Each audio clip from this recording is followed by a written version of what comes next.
To the New York City Environmental Justice Advisory Board members and to our special guests here today.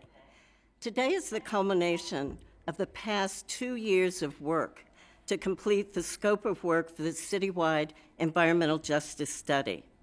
This was a study that was mandated by local law. It's one that we have engaged in community town hall meetings to hear directly from community residents throughout the city to better understand the environmental and climate justice issues that are of primary concern and that affect the health and sustainability of the city's communities. There cannot be climate justice without environmental justice.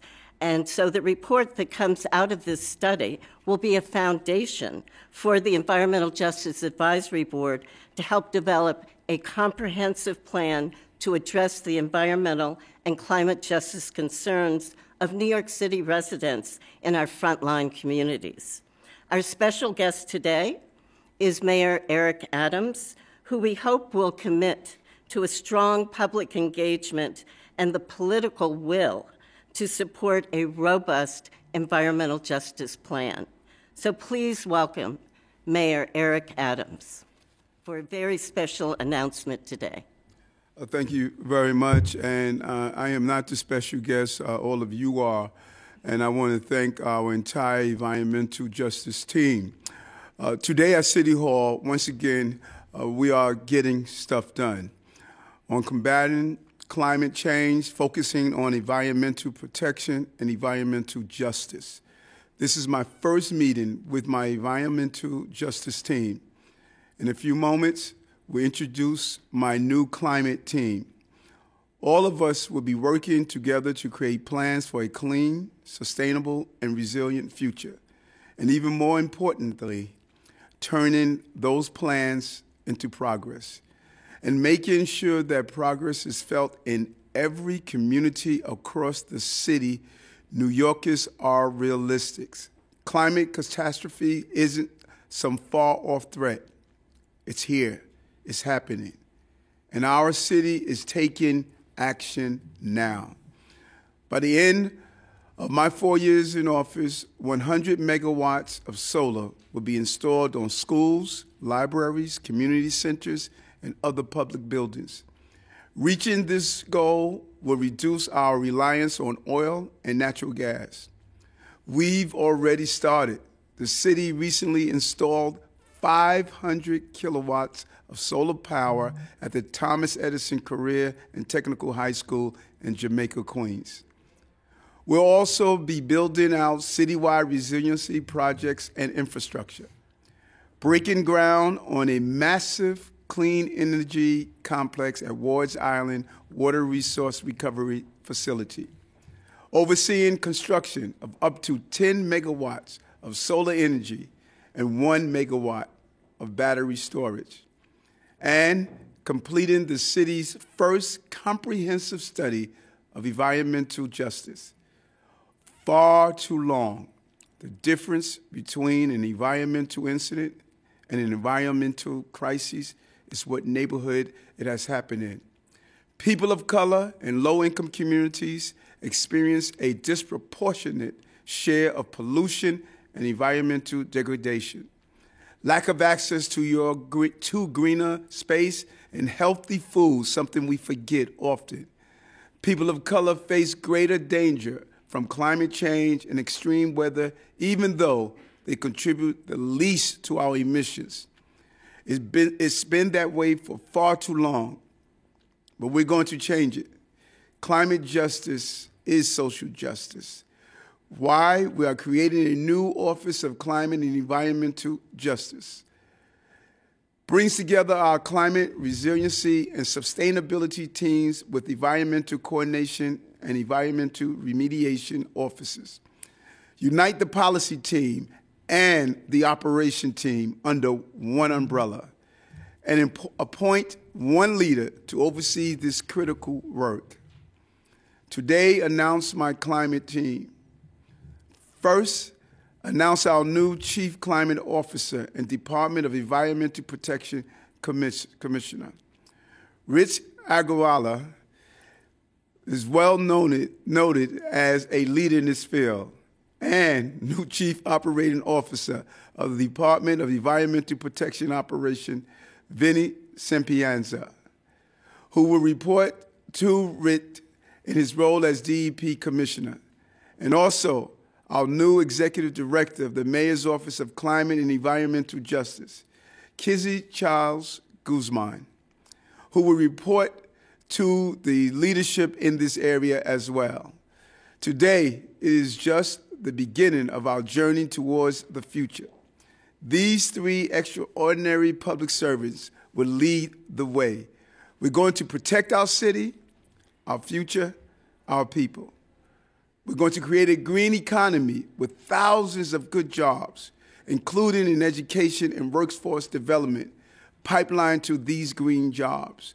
So we ensure the jobs we create are filled by our neighbors, and we won't ignore those who have been ignored in the past, particularly Black and brown students. We're going to deliver environmental justice and health benefits for Black and brown communities and change the way we think about the relationship between food and our climate, something that is often ignored and no one wants to talk about, but I will as your mayor. Now, let's introduce the environmental justice team who will get stuff done here at City Hall. Thank you so much, Mr. Mayor. First up, we're going to hear from our Deputy Mayor for Operations, Mira Zashi. Thank you, Mayor Adams. Thank you, Peggy, for your work today. Thank you for your advocacy. Thank you to the entire environmental justice team for your work, your time, and your commitment. I'm deeply honored today to lead the climate team that we're announcing. I'm honored to lead an integrated approach to environmental justice. This is work that's central to every city agency and must be part of how we provide service to all New Yorkers. Water quality, widely varying proximities to parks and green space. And what about our trash? Some neighborhoods are plagued by illegal dumping and exposure to hazardous waste. Noise, air quality, traffic congestion, access to fresh foods, and logically priced nutritious foods. We know all too well that people flourish or diminish based on the quality of their environment. And if we want to flourish as a city, we must protect and improve the living, working, school, and transportation spaces of all New Yorkers and for our future New Yorkers. Today, the Adams administration recognizes that resolving these important and very much apparent issues that plague many New Yorkers takes an integrated approach, one that enables all of the mayor's previously separated environmental offices to work in coordination and rightly elevates the role of the Department of Environmental Protection. And putting this initiative under the Office of Operations ensures coordination with all of New York City's major operating agencies. I'm thrilled to bring the combined commitment and expertise of Rit, Vinny, and Kizzy on board to get stuff done. Thank you. Thank you so much. And now we're going to hear from our new Chief Climate Officer and Commissioner of the Department of Environmental Protection, Rit Agarwal. Thank you, Adriana. And thank you so much, Mayor Adams and Deputy Mayor Joshi, for having the confidence in me to give me this opportunity. As Mayor Adams said, climate change is one of the biggest challenges we face as a city. In the past, the Bloomberg and de Blasio administrations made significant progress in laying the groundwork for what we must do. But we're now in the critical decade of the climate fight, and it's under this administration that we will have to implement the plans and achieve the targets that have been set on decarbonization and on resilience. And as the mayor points out, we have to do this in a way that intentionally addresses the history of environmental injustice that is written all over this city. Injustice that is often directly related to climate, but also extends to challenges such as air quality, water quality, and food access. And so our challenge is to operationalize these three things: resilience, decarbonization, and environmental justice, and to drive them into the daily operating decisions made across a wide variety of city agencies. I'm tremendously excited to take on the role of Chief Climate Officer, and I'm especially thrilled and honored to lead the Department of Environmental Protection. DEP's 6,000 men and women work from Tottenville all the way up to Delaware County to make sure that this city and another million New Yorkers upstate have the nation's best drinking water, to protect our waterways, and to manage stormwater. The work they've done is reflected in the fact that our harbor is cleaner than it has been in more than a century, and we've seen whales, dolphins, and seahorses in our harbor. DEP's responsibility for stormwater places it in the front lines of climate change, and I'm going to work very hard to make sure that DEP is doing all it can do to lead on resilience and protect all New Yorkers. I'm particularly grateful to Vinnie Sapienza, who has done a great job as commissioner and who has graciously agreed to stay on as chief operating officer so that I and all New Yorkers can continue to count on his expertise and dedication. And I'm very pleased to have Kizzy Charles Guzman as my other partner in this work. No one in New York City is better qualified to lead the Mayor's Office of Climate and Environmental Justice than Kizzy, who started her career at We Act under Peggy's leadership, who's worked then in my former office in City Hall on air quality, who served in the Department of Health, and who has since worked on water, on cooling our neighborhoods, and on decarbonizing our buildings. Her CV really does read like the job description she's about to have, and all of us are lucky to have her. Mr. Mayor, again, I thank you very much, and we will get stuff done. Thank you so much, Rit. And now we're going to turn it over to our new executive director for the new office, the Mayor's Office of Climate and Environmental Justice, Kizzy Charles Guzman. Hi. Buenas tardes, mi gente. Good afternoon, everyone, and thank you for tuning in. A special thanks to our Environmental Justice Advisory Board for letting us crash your meeting.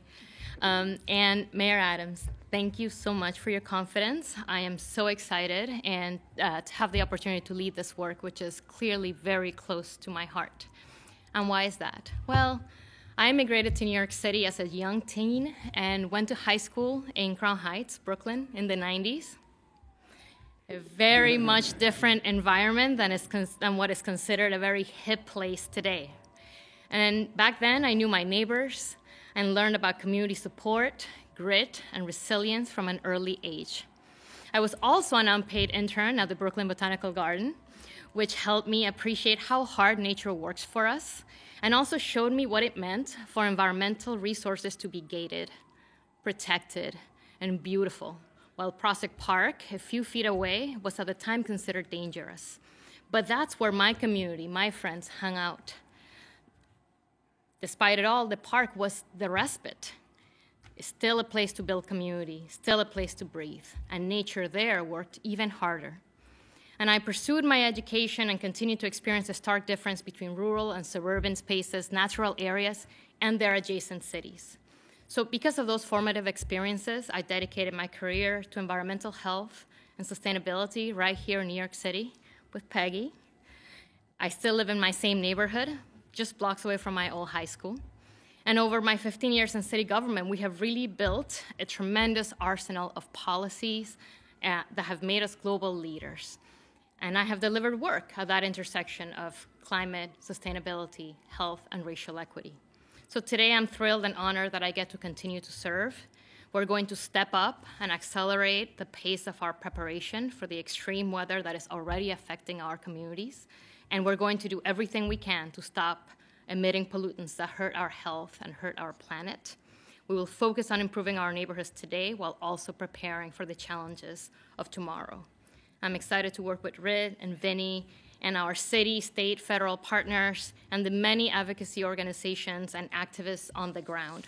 Together, we will execute on the vision that the mayor campaigned on, a focus on working-class New Yorkers, their health, their quality of life, their resiliency, and their lived experiences. Going forward, equity and health will not just be co-benefits of our investments. They will be the North Star that guides this administration's climate portfolio. Our agencies are up for the challenge. Together, we will improve and save lives. There's no time to waste, so let's get it done. Thank you. Thank you, Kizzy. We're now going to hear from our Chief Operating Officer at the Department of Environmental Protection, Vinnie Sapienza. Thank you, and good afternoon, everyone. I've had the great privilege of working both shoulder to shoulder with and then leading an incredibly dedicated and talented team at DEP.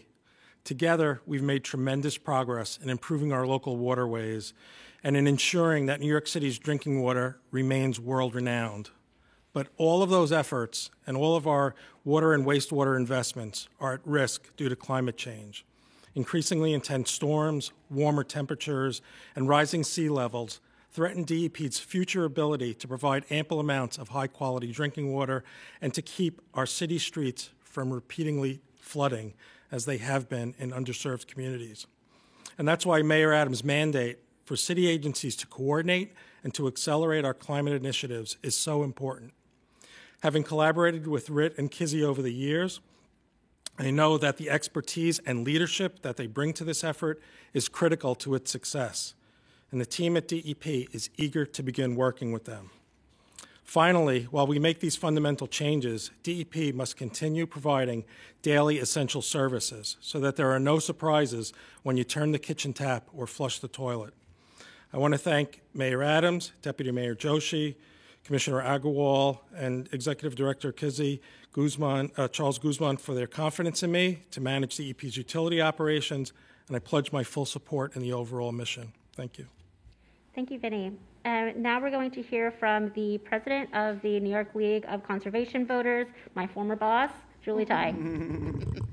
Thank you so much, Adriana. Thank you, Mr. Mayor. I'm so pleased to be here today. It's a very exciting announcement.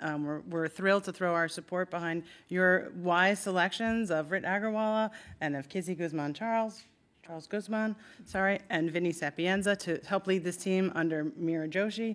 We're very excited to see the combination of policy and operations because, as you pointed out, it is time for us to stop just planning and start putting those plans into operation so that we can make sure that we are tackling climate justice and environmental justice head on as we move forward. Because it is time for us to move to a green economy that's going to help all New Yorkers, that's going to help us fight against climate change and protect our communities from the impacts of climate change, in particular from urban heat and from storms that we know are going to just get worse as we move forward. So we are very excited because it is really time for us to be moving forward and start executing on these plans. So we look forward to working with you, Mr. Mayor, and your whole team, and congratulations on making this announcement today. Thank you. Thank you, Julie. We're now going to hear from Tiffany Ann Taylor with the Regional Plan Association. Thank you, and good afternoon, everyone, and congratulations to you all this afternoon. I'm Tiffany Ann Taylor, Vice President for Transportation at the Regional Plan Association, known to many as the RPA. I'm pleased to represent the organization this afternoon to congratulate Rit on his appointment as Commissioner of the Department of Environmental Protection. Rit is a longtime supporter of the RPA as an active board member and served as the chair of our 4th regional planning effort. We are thrilled that Rit continues to serve the good people of New York City in this role. In addition to his time spent as an academic at some of the city's most prestigious universities under previous administrations, Rit served as the director of the former Office of Long-Term Planning and Sustainability. With this experience, New Yorkers will benefit from lessons learned from both missed opportunities and the potential of initiatives born at that time. As the city continues to battle major environmental challenges brought forth by climate change and the pandemic, RPA has great confidence that Rit's experience as a thought leader and expertise in climate resiliency, sustainability, and infrastructure building will usher in creative solutions to the environmental challenges that lie underground, in the water, and in our air. RPA will continue to be a thoughtful resource for Rit and a staunch advocate for important initiatives led by DEP as he steps into this role as leader of one of the most influential agencies for one of the most influential cities of the world. Congratulations, Rit, and best of luck. Thank you, Tiffany. And finally, closing out the announcement portion of our meeting, last but never least, Carter Strickland for the Trust for Public Land. Thank you, Adriana. Good afternoon, everyone. I congratulate Mayor Adams and Deputy Mayor Joshi for selecting the top-notch climate, water, and environmental justice team, and I congratulate Rit, Kizzy, and Vinny for being appointed to take on some of the most critical issues that we face. Just as fires and drought are challenges to western states, here in New York City, we will have to deal with dramatic increases in rain, sea level rise, storm surge, and hot and humid summer heat waves. Hurricanes Irene, Sandy, and Ida have made clear that these changes are already happening. I have worked closely with Rit, Kizzy, and Vinny for many years and say with absolute confidence that they will bring deep experience on these and many other critical environmental issues. They will take the time and care to collect data, make bold decisions, and craft effective and efficient investments in the critical infrastructure that we need to build with federal, state, and city money. Best of all, they understand that it is essential to work closely with frontline communities to take actions that will provide public health and other tangible benefits today, all while laying the foundation for a more sustainable future tomorrow.